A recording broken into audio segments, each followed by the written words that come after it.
Hello students, how are you? I hope you all are fine.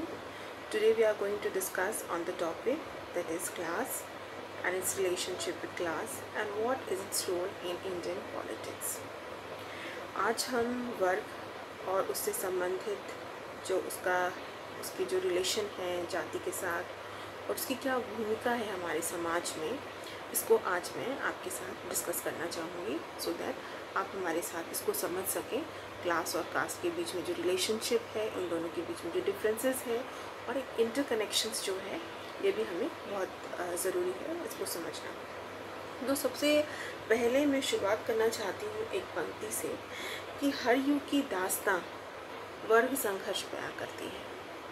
चाहे वो कोई भी युग हो, आज से 100 साल पहले का युग हो या आज के बाद का युग हो, जो भी युग है वो एक वर्ग संघर्ष को बयां करती है और इसमें बहुत हद तक सच्चाई है। इस बात में बहुत हद तक सच्चाई है। ये मैं क्यों कह रही हूँ? क्योंकि जब से इंडस्ट्रियल रेवोल्यूशन हुआ, इंडस्ट्रीज सेटअप हुई और उसके बाद जैसे क्लास का एक स्ट्रक्चर डेवलप हुआ, प्राइवेट प्रॉपर्टी डेवलप हुआ, उसके साथ ओनरशिप ऑफ कंट्रोल आया, गुड्स एंड सर्विसेज पे व्यक्ति का नियंत्रण आया, ग्रुप का नियंत्रण आया, तो उसके साथ साथ ही ये क्लास का आधार डेवलप हुआ। वर्ग का आधार कम्युनिस्ट सोसाइटी में, साम्यवादी समाज में एग्जिस्ट नहीं करता था, प्रिमिटिव सोसाइटी में नहीं एग्जिस्ट करता था, क्योंकि उस समय कम्युनिटी ओनरशिप था। लोग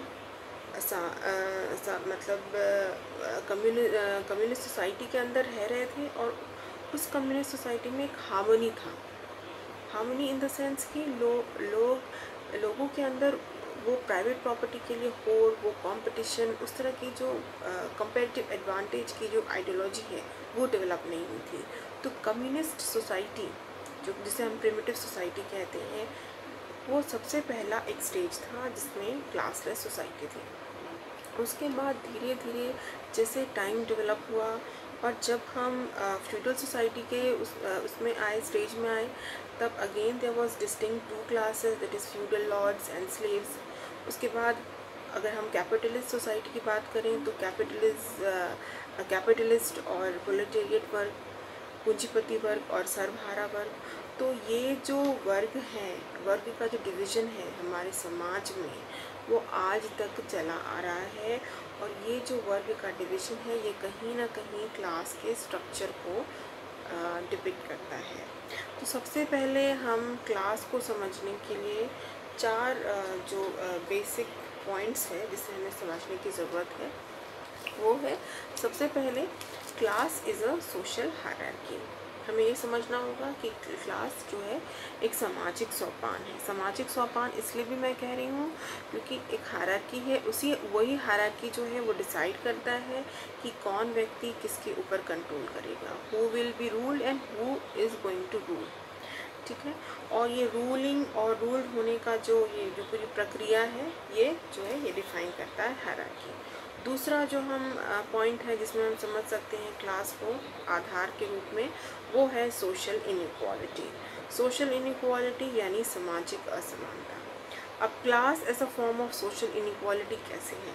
स्टूडेंट्स, मैंने पहले भी आपको बताया था कि जो हमारे समाज में सोशल इनइक्वालिटी है वो इसलिए है क्योंकि डिवीज़न है हमारे समाज में, सोसाइटी में डिवीज़न है और वो जो डिवीज़न है वो अनइक्वल है। किसी के पास अगर रिसोर्सेज है, संसाधन है, पावर है, सुविधाएं हैं, जो भी हैं, तो किसी के पास बहुत ज़्यादा है जिसकी उन्हें ज़रूरत भी नहीं है, और किसी के पास जिसे उसकी ज़रूरत है वो नाम मात्र भी नहीं है और है भी नहीं। तो ये इतना बड़ा जो डिफरेंसेस है, ये सोशल जो इनइक्वालिटी जो है वो कहीं ना कहीं क्लास स्ट्रक्चर की वजह से भी आता है। तीसरा पॉइंट है जो क्लास इम्पॉर्टेंट डायनामिक्स है जिस चीज़ का, वो है सामाजिक संरचना, दैट इज़ सोशल स्ट्रक्चर। हमारे समाज में स्ट्रक्चर कैसा होगा सोसाइटी का, सोसाइटी में अपर क्लास कौन होंगे, लोअर क्लास कौन होंगे, ये भी कहीं ना कहीं क्लास जो है डिफाइन करता है और डिटरमाइन भी करता है। चौथा जो इम्पोर्टेंट आधार है वो है सोशल स्ट्रैटिफिकेशन का, जिसे हम कहते हैं सामाजिक स्तरीकरण। तो social stratification in the sense कि division in the society, society में डिवाइड किया जाएगा कि कौन से व्यक्ति जो है उनको हम जो है अपर उसमें स्ट्रेटा में रखेंगे, कौन से व्यक्ति हैं जिनको हम लोअर स्ट्रेटा में रखेंगे। तो ये जो यहाँ डेफिनेशन है, डिटर्मिनेंट्स है, इसका आधार क्या होगा? तो क्लास का आधार होता है economic occupation, economic status in society. आपका क्या इकोनॉमिक स्टेटस है, क्या पर कैपिटा इनकम है, क्या ग्रोथ है, क्या चीज़ें हैं, इसके आधार पर जो है क्लास का आपका आधार डिफाइन किया जाएगा और डिटरमाइन किया जाएगा। तो जो व्यक्ति इस पैमाने में, इस डिटर्मिनेंट्स में आगे होंगे तो वो आगे चले जाएंगे और नहीं तो वो पीछे चले जाएंगे। दैट मीन्स कि क्लास का जो स्ट्रक्चर है ये कोई फिक्स्ड नहीं है। अनलाइक कास्ट की, इसमें ट्रेडिशनल ऑक्यूपेशंस के आधार पर आपकी हायरार्की फिक्स है और उसमें मोबिलिटी का आधार बहुत कम है, पर इसमें अपर मोबिलिटी के थ्रू, ऑक्यूपेशन चेंज के थ्रू, एजुकेशन क्वालिफिकेशंस के चेंज के थ्रू और आपके समाज में इकोनॉमिक स्टेटस के चेंज के थ्रू, सोशल स्टेटस चेंज के थ्रू आपका जो है क्लास कैरेक्टर जो है यहाँ पे बदल जाता है।